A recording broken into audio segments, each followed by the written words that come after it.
good afternoon, good evening from wherever you are joining.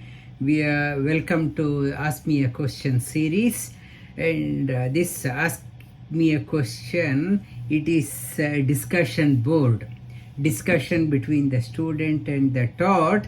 That is also called as Upanishad.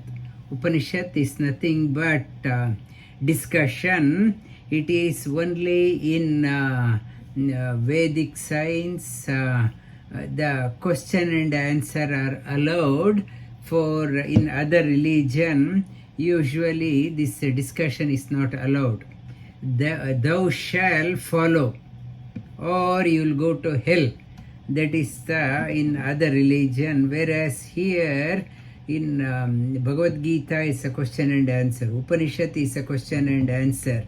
It's a discussion, and as you start discussing, new information get revealed.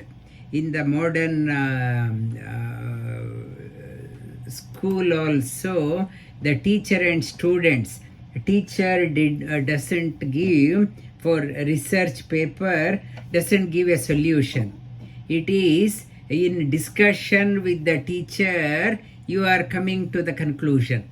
That is what PhD is about, that is what masters is about, that is what all the research papers are about. That is another form of Upanishad. Now I will invite you to ask the question to begin with. Any question if you have. Not that I know all the answers. We can start off the discussion on that one, and hopefully if I do not know the answer, we can come to some conclusion, meaningful conclusion we can come to. Now open to the audience. Anyone wants to start or kick start with the question? Anyone? Yeah. Yeah. Guruji, namaste. I can ask. Yeah. Yes, Nisha. Let me turn my video on. I'm not sure if you looked at one of the questions that came through. I didn't look at. Sorry, can you read out? Because mine was sort of a follow-up. There are many questions in that. So this is from Bhavya Patil. Yeah.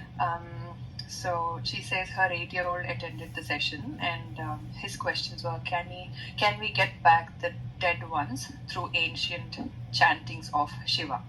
So the context is he wants to get back his Ajji, and he watched a video in TV that real life can be given to dead ones in Uttarakhand, Dehradun Shiva temple. So his question was, where will my Ajji be now? How the soul went out of her and where did it go?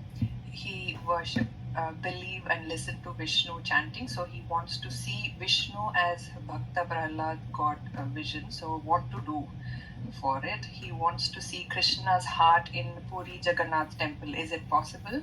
He wants to meet Ashwatthama in Himalaya and inquire about Duryodhana. Can I help him to do that? And whatever my son is thinking, is that correct? Did he attend yesterday's session in? Looks like it. Yeah. Okay. Okay. Harshat Kauda. Okay.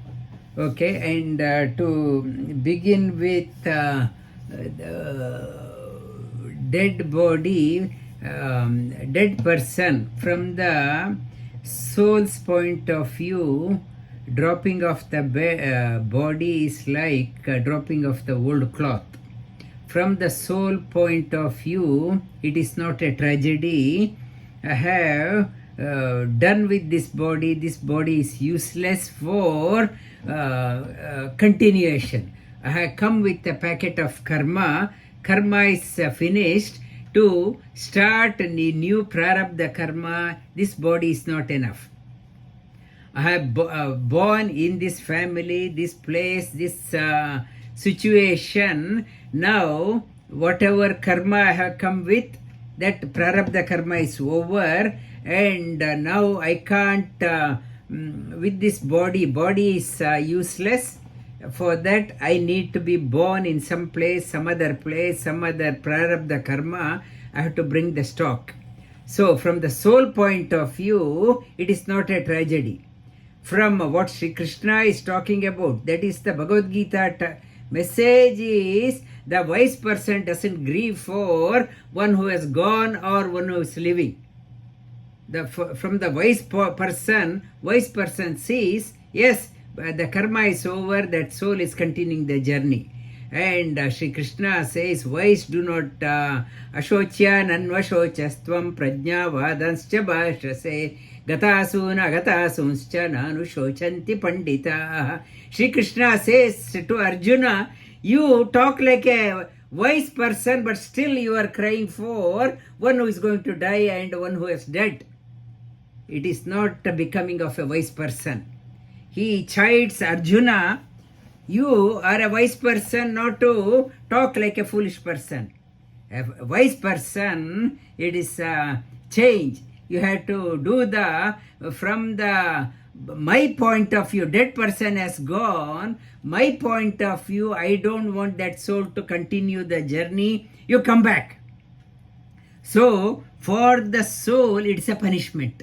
I want to go. This person, one Edgar Casey, he's a great psychologist. He has done hypnotherapy on many people. One blind lady, earlier as a child, she had vision, lost her eyesight, and then she had a heart attack. They were doing the resuscitation, and after half an hour she was brought back to life.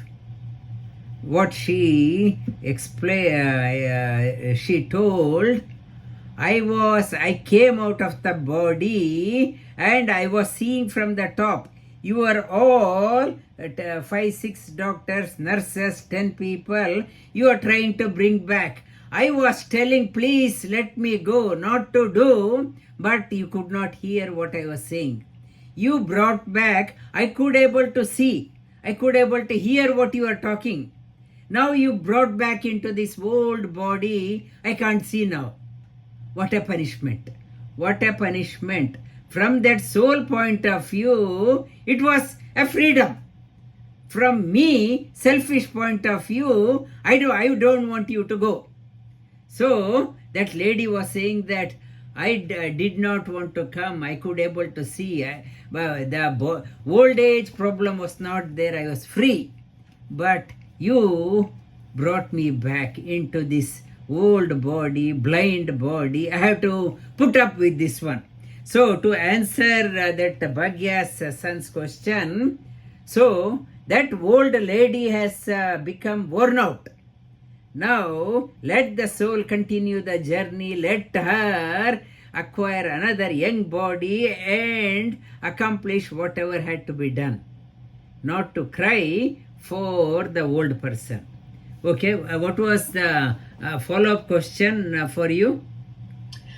So there is her question as well. So mine was more linked to that. So she asks about how to do justice to all the roles in life, like as a mother, wife, daughter-in-law, and balancing career as well. So I guess my question was around, can we have it all, like especially when we're trying to balance and as well as work. I guess that's my question. Like, can we have it all? Is it? Yeah, and always it is says you can't please everyone. You can't please everyone. You can't be 100% mother, 100% employee. You can't be 100% daughter. You can't be 100% wife. You can't be 100% friend. You can't be 100% everywhere. So there is in our everyday existence, there is a compromise. What Sri Krishna says, these imperfections, yes, it is an imperfection. Sarvadharman parityajya mamekam sharanam vraja aham tva sarva papebhyo mokshayishyami ma shusha. Your role as a mother, your role as a daughter, husband, employee, employer, yoga student, you are a dance teacher, you are music student, whatever your many dharmas are there, offer everything to me and I will make the all crookedness straight. Sri Krishna says all the this is the question what you have. It is not the only modern question. It is we get so stressed in our life. I want to be 100% mother. I want to be 100% employee. Then I blame myself. I'm not doing justice. I'm not doing justice. I start blaming myself and self-criticism and feeling, saying that I'm no good. I am no good. I'm putting myself down. I'm putting myself down. So I'm belittling myself. Sri Krishna says, nobody, when we come to the world, we wear so many hats. So many hats. So the ultimate dharma, what is good for you, not to sacrifice your own personal journey in the name of satisfying everyone. That is a greatest tragedy.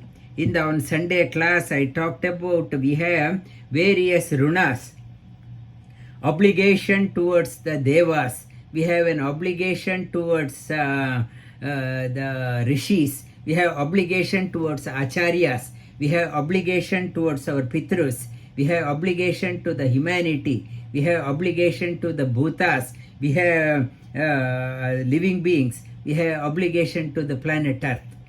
You are doing your best, but you are on the token above that one, you have an obligation towards you. For that you have come, you have taken on other obligations more important. Those obligations what you put on the hat, it is a self-imposed obligation, my family and all, but you have come here to exhaust your own karma. You have an obligation towards you, and best way to discharge all obligations, offer it to the Lord, do your best, not to blame. You do your best wherever possible, do your best, allocate the time and invest time for yourself also. Thank you. Thank you, Guruji. There are two more questions, but I think let's do round the grounds and then if no questions, we can come back. That's from, I'm still going through the chat. There's two more questions there. Okay. Sir, I had a question. So in continuation of what you said, the Swadharma and all that. So in the video I watched that you were talking about what is yoga and what is yogi. The continuous the continuation of the single thought in alignment with Swadharma is yoga. And otherwise it becomes roga. So I was just thinking about it, and so this is like Moolanveshani, and in Bhagavad Gita Krishna is called Mahayogeshwaro Hari. So how do we extrapolate this quality of yogi to Mahayogeshwaro Hari? How should we contemplate on him? It's first sustain the thought, positive thought. Mahayogeshwara, he is the Mahayogi. Mahayogi, he comes on the plane to time to showcase. We need a case study by setting an example. He was in Bhagavatam says, he used to get up Sri Krishna to show the showcase. He used to meditate. He used to do the early morning before sunrise, get up, do the sandhya. He used to do the meditation. He was doing all the things to set as an example for others to follow. यद्यदा चरति श्रेष्ठ तत्तदेवे इतरो जनः स यत् प्रमाणं कुरुते लोकस्तदनुवर्तते. In your life you find someone a role model. That person, I want to follow that person's footstep. That is why in scripture says you need a role model. What you regard as perfect. I want to at least simulate that one as best as I can.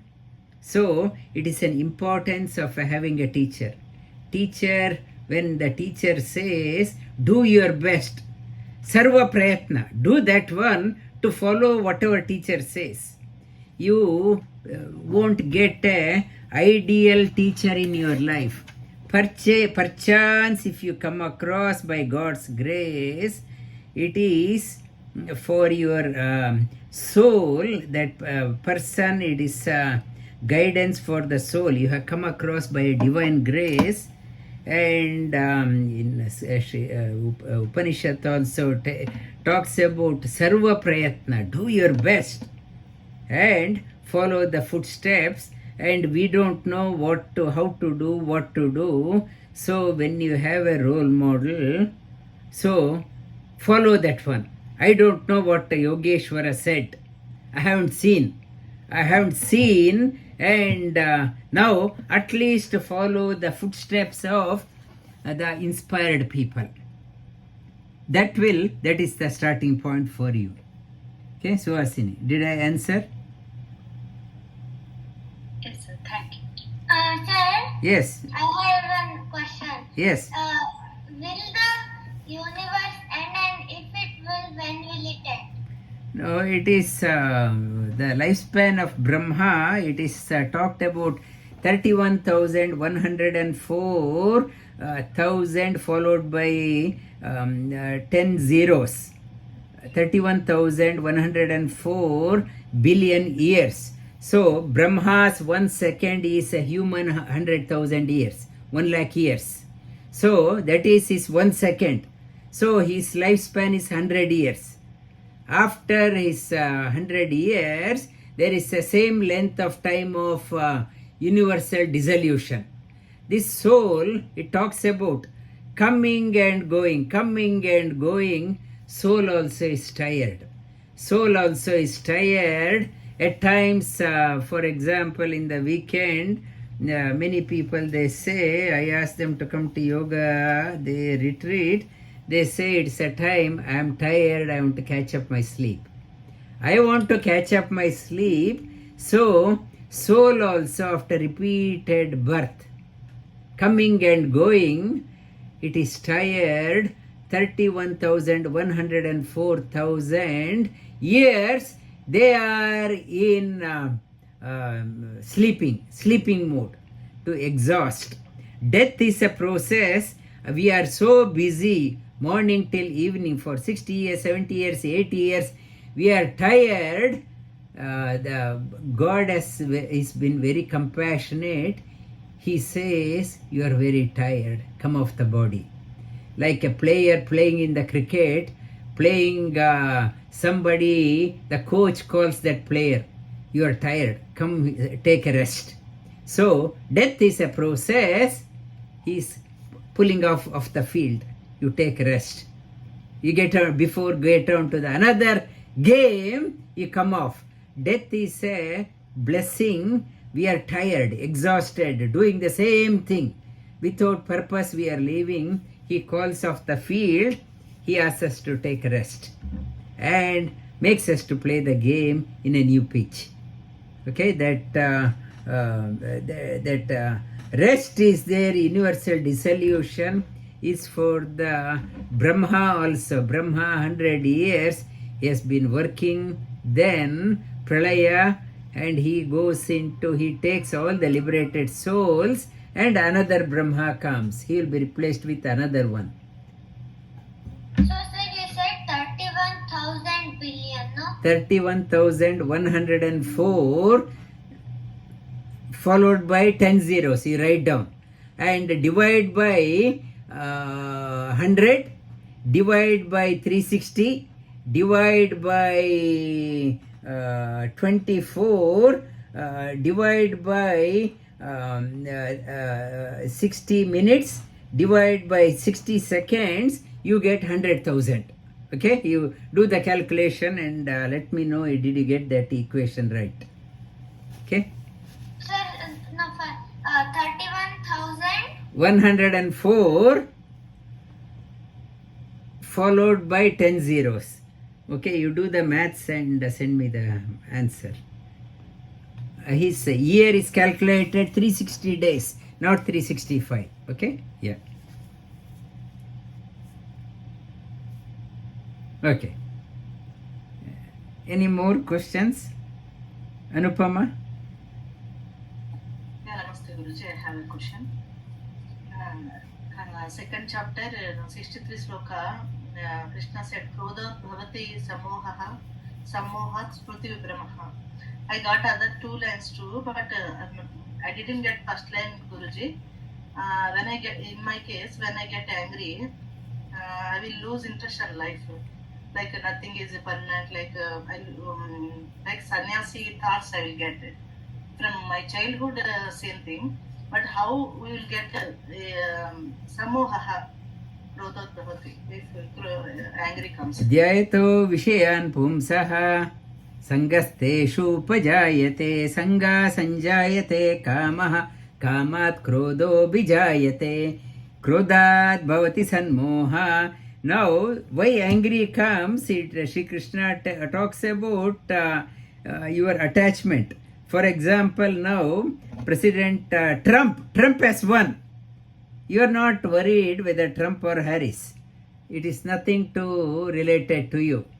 Why you get angry? Because you like somebody, you are attached to something. Because of that, if something has happened in Northern Territory, you are not angry. Someone close to you, which you think it is important, it did not go as planned, you get angry. So Shri Krishna says, when the anger is there, your mind is clouded and you don't know what you are speaking, what you are doing. People in the prison, most of them in a fit of anger, for few seconds they did and they ended up in prison. So they don't know what they are doing. And somebody said he was fit of anger. He threw the child, picked up and threw it on the ground. Child died. Fit of anger. He wanted the child to obey. Too much of attachment. Fit of anger.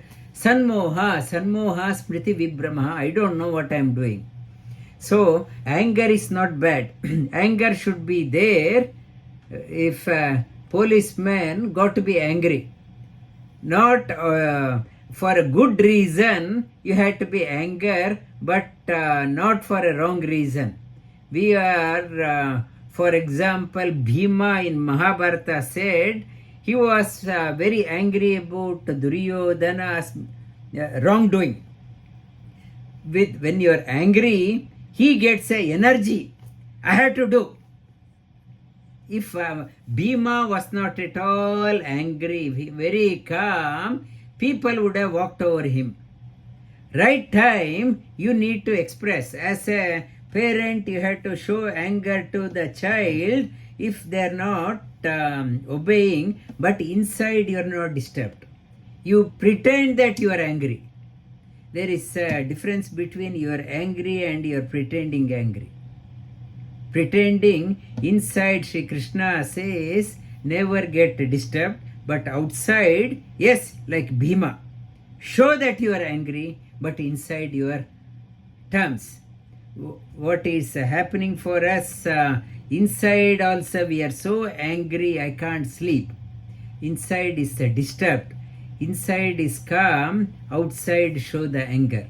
To show the anger, so, and that shloka, repeat that one, my attachment. I should reduce the attachment, and running away is not the solution. You are you said the contradictory statement. Your anger came out of you liked something. When they did not do, you want to run away. You want to take sannyasa. You, out of love, it is one side. When it did not happen, you want to run away. So, it is saying that not to love too much, dhyayato, thinking again and again. I have bid for the house next door. I want to win that house. Day and night I am thinking. Day and night I should win that one. And on the auction day I lost. I did not get. I was so angry on that person who has won. I start swearing at him. I start swearing, and I start throwing all bad wishes to him. Why? Because I wanted that house. I wanted that house, and I may say, I don't want to do anything. I will better I will go home. I will go back to my home country. I will do that one. So the disappointment happened because of my over attachment.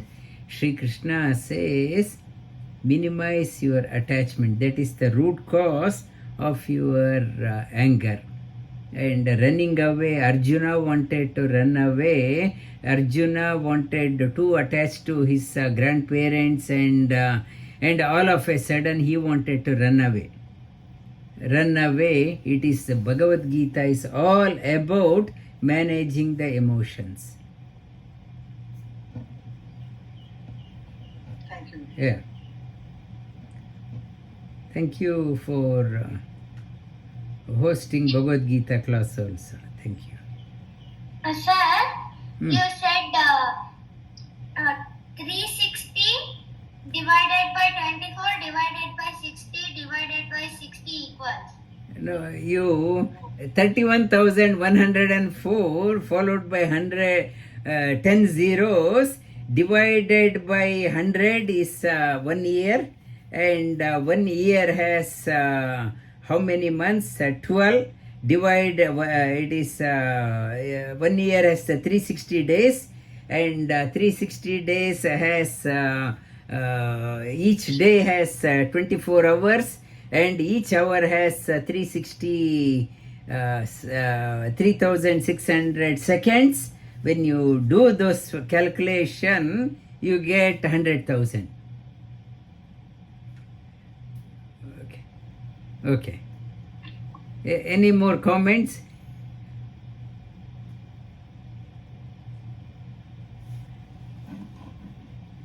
Good evening, Guruji. I have a question. This is Yes. Parvati. Yes. With just that you continuation with what you said, that when somebody is angry and they talk, they don't have control over their tongue. So when it is within family and you know they are angry, but their words would later affect us, how do we handle such situations? And if they're angry, if it is affecting me, that means I am weaker than them.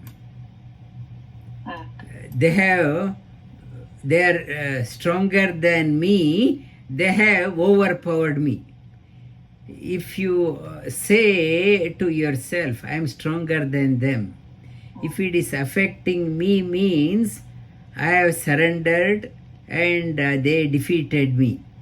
Say to yourself, I am stronger than them. They can't make me disappointed and grieve over and over again. I am stronger than them. Say to yourself, I am stronger. They can't knock me down. Knock me down. If somebody made you upset, that means they're stronger than you. And yogi's mind is very strong, and others' opinion, you are not getting defeated. Not that you are becoming very arrogant, not that one. When you know what you are doing, if they are not right, and a drunkard person may be yelling at you, if you go to on the street, and if you take it personally and it ends up in a street brawl, you are quarreling with another idiot. Another idiot. In the street fight way happens, somebody you don't know who that one, he honked at you, or unnecessary unknowing person, but you are affected. That person honked or yelled at you, or he showed some signs, you are upset. Whole day is ruined. You don't know who that one. Some stranger can upset you. You don't know. So the problem is not that person. So problem is with you. Your mind is not trained. You are getting upset for unknown person also. Unknown person also, you are getting upset. So the sadhana, yogi sadhana is time to time you go on pilgrimage. In Mahabharata, scriptures talk about whenever people are very upset, they go on a pilgrimage. They want to move away from the society and connect, become nobody. Nobody, that's why our Himalayan trip. Yatra, time to time go out, become nobody. Nobody in the same place. You are playing the same cassette. Try to become nobody. Go on a pilgrimage. When you go on a pilgrimage, not with your whole family, friends, try to go with unknown people. It's a way to connect to yourself, a way to when Vidura was very upset, his brother Dhritarashtra was listening to him, he went on a pilgrimage. Balrama, at times he used to get upset, even upset with Krishna, and to reconcile himself he used to go on pilgrimage. And we also time to time, at least every day, go for a walk, go alone for half an hour, time spent for yourself, fresh air, go out, spend time for yourself. Okay. Thank you, Guruji. Yeah. Any more questions? You have actually answered one question that was asked by Bhavya. Her question was, do we need to react to people who talk opposite to our thoughts or perspective? So Yeah. I guess it applies. And any more comments? Yes, Christina? I have a question, yes. One question was, my question was that Nisha already asked about combining roles in our life, that you very well answered. And the other question I had, I went through the Shanti mantras you talked about last term. Yeah. One of these was Om Asatoma Sadgamaya. And I was listening to your explanation, but for me was the question was Asat, it's non-real, yes? And the concept of Maya, like illusion. Is it the same things? And what is real in our life, what's unreal? Just you talked about angry things, and I think sometimes our perception what happened to us, what others people think about us when we become angry, it's unreal because maybe they think about something different. So it's our understanding of the situation could be not real at all. So how we can distinguish what is real in our life and what is unreal and what is illusion? No, it's the real. With ignorance, we get very angry. With when you know the reality, you are not angry. Unreal to the real, asat. Sat means real. Unreal. We don't know what is real. As a child, what I thought it was real, when I grew up, it is no longer a real. What I see now a real, and for me now, making money is the real, but when I am very old, I will be laughing at me. I was just running after making dollar. I did not do what I wanted. So what I thought now, that is the reality. But in 10 years time, it won't be real. So what is real, as you are for me, for us, as a dying person, what you see was the most important thing. That is the reality of life. In our hustle bustle of our life, we are only so focused on now, and we are not looking far ahead. Now whatever is busy, now I think it is the most important. In 10 years time, I think how silly I was, how childish I was. And ask one person in the deathbed, and that person will say, look after yourself, everything doesn't matter. That person will say. But that person has a different perspective of the reality. That is a matured, that person has gone through all phases, that person says. But for us, make lot of money, lot of money, lot of money. That is the reality. Because my neighbor has that money, this neighbor has this money. My one person was saying two options. My neighbor has a car, whether I should get another car better than that neighbor, or go to a new suburb where nobody knows me. That person was debating, should I buy a better car, a BMW, my neighbor has a BMW, should I have better car than my neighbor to uplift my status, or should I go to altogether new suburb? No, nobody knows. This person was debating. Then he thought, better stay here. I have been competing with my neighbor for a long time, and I can handle. In the new suburb, we don't know what is the expectation. He decided to stay in the same place. And for us also, reality, we have to come in what is most important for you. Suppose you project yourself, you are in a deathbed. What is the most important? And now go back, that is the reality. And until then, until you hit the deathbed, whatever you did was unreal for you. You can't say Maya, but at that time it was the right one. But in the long journey, that is not important.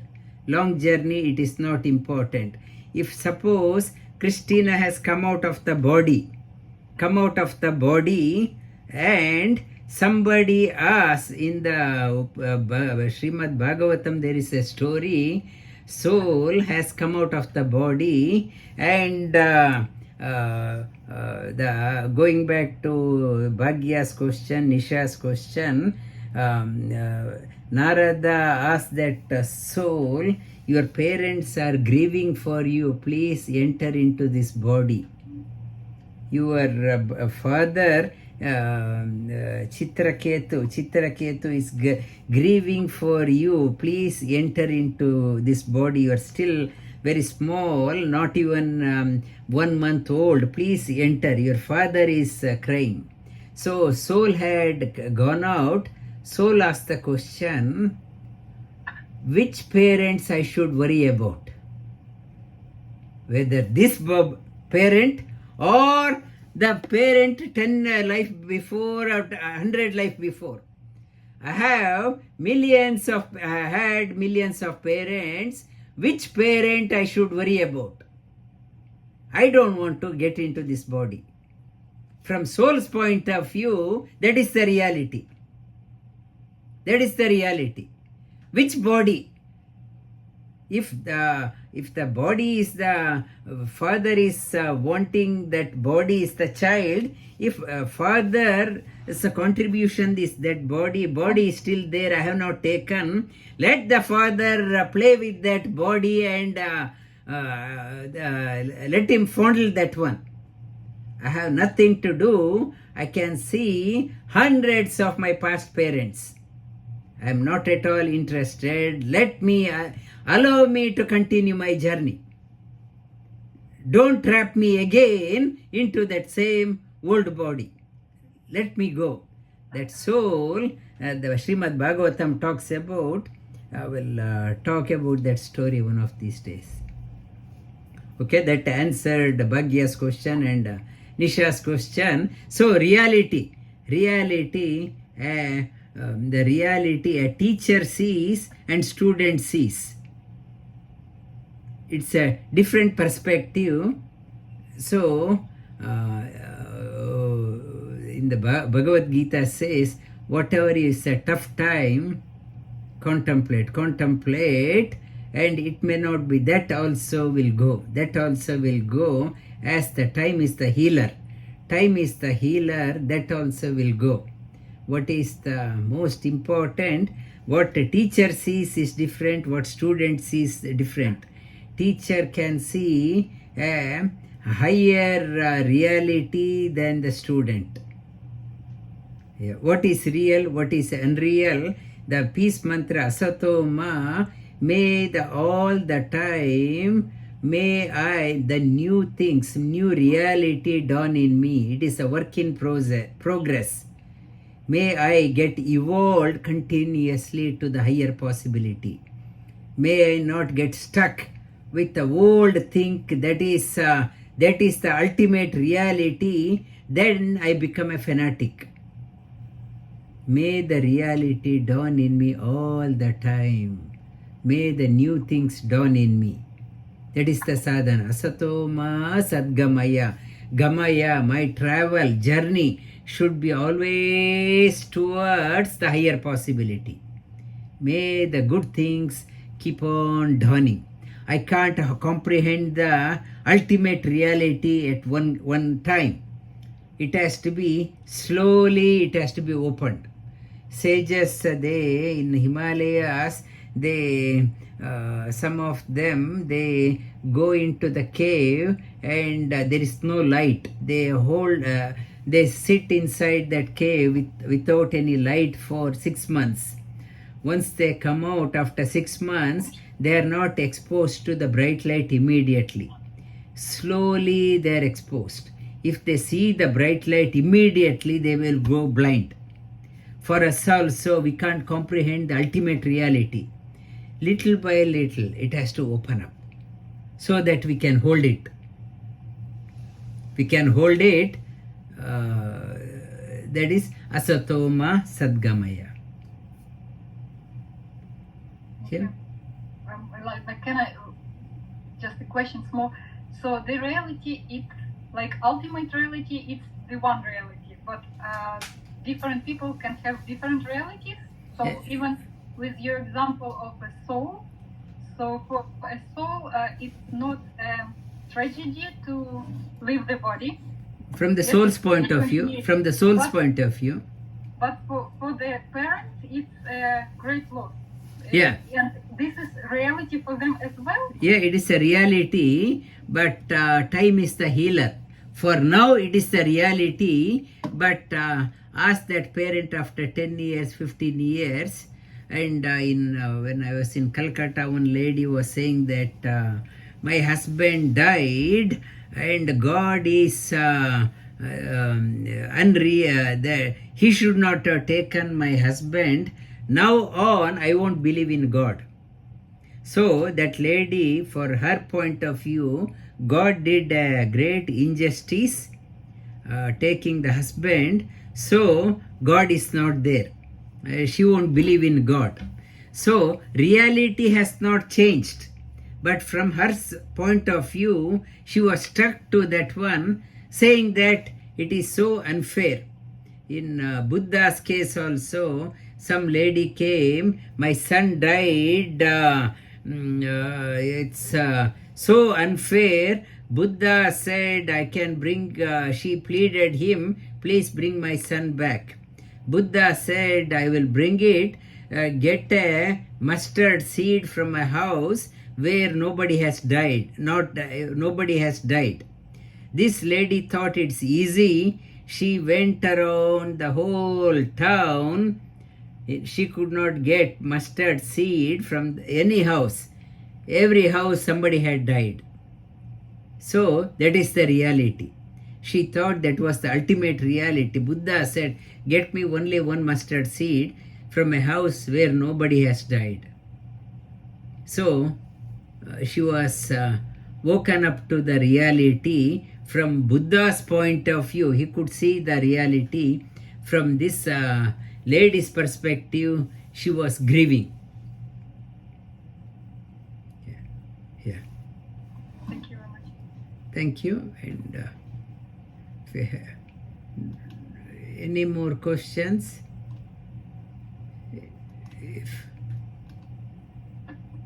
Guruji, can I go on? I have another question. Yes.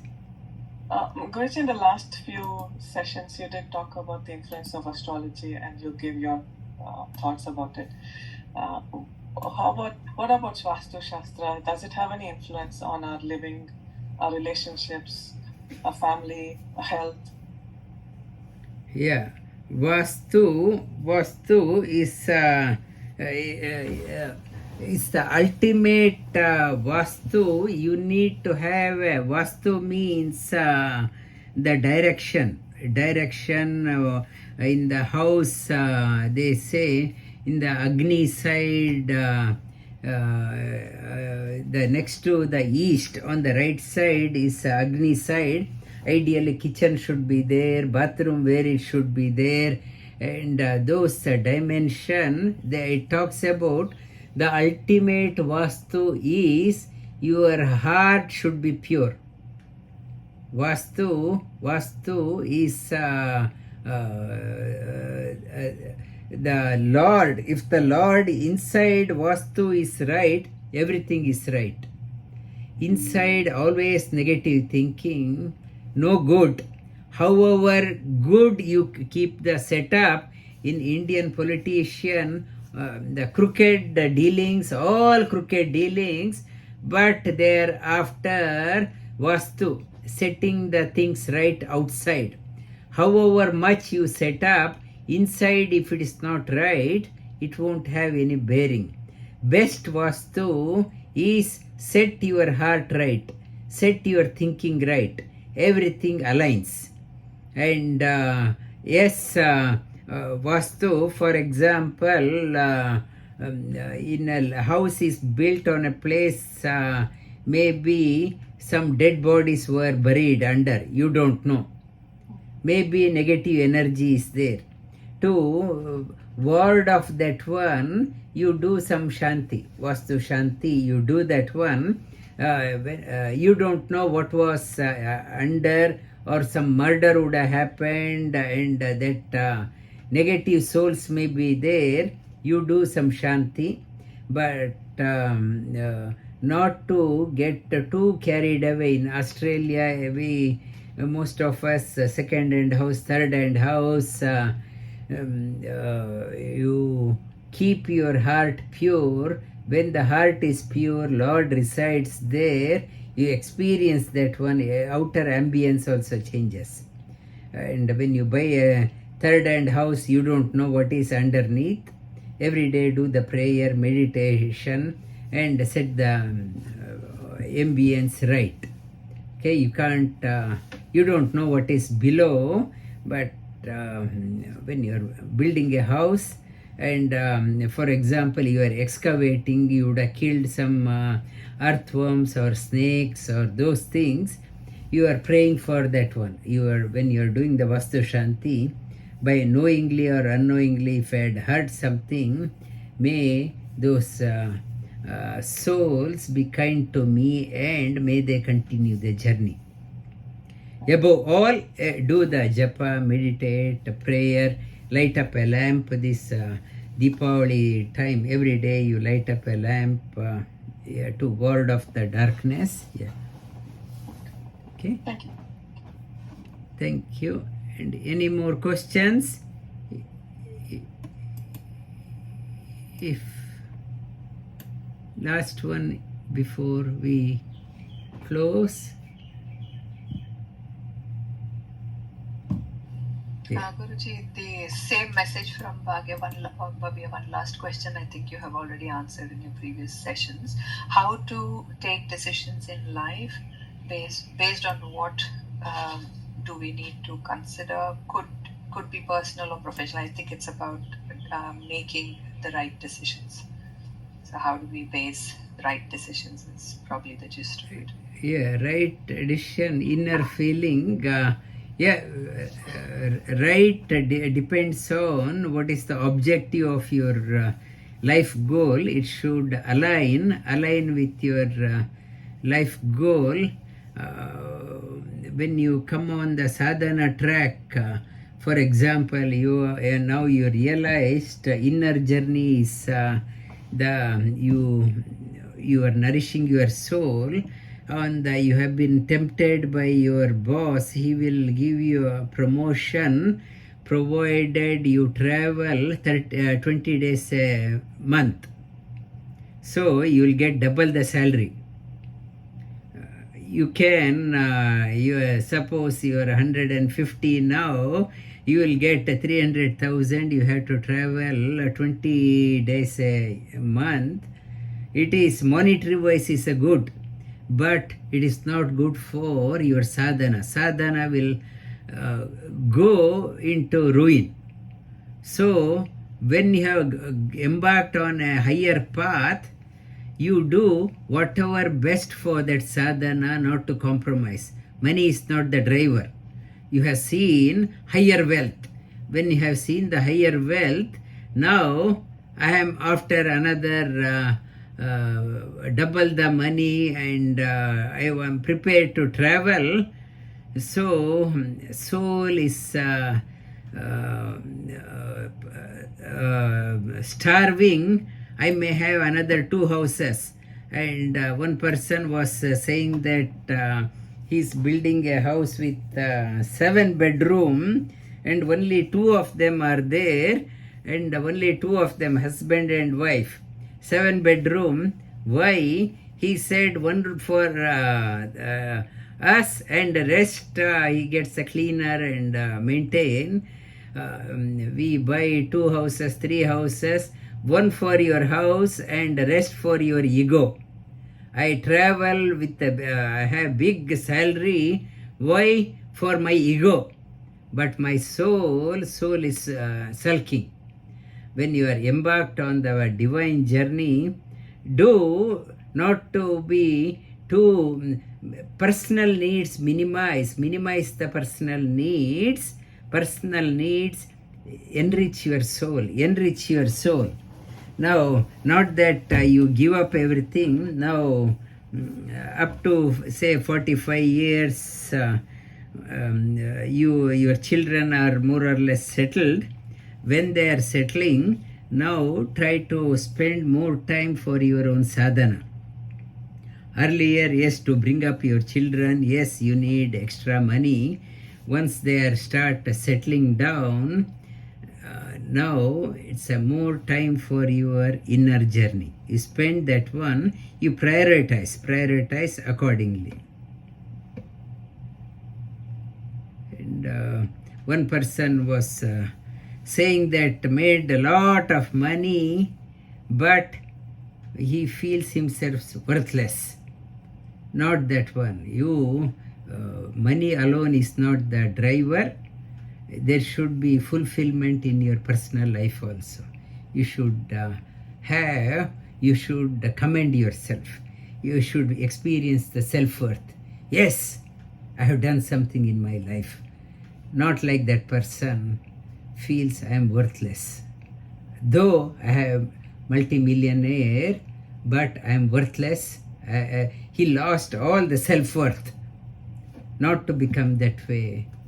Look after, enrich yourself. This one. Thank you, and we'll do the Shanti mantra. Om Asatoma Om Asatoma Sadgamaya Sadgamaya Tamasoma Tamasoma Jyotirgamaya Jyotirgamaya Mrityorma Mrityorma Amritangamaya. Amritangamaya Om Shanti Shanti Shanti.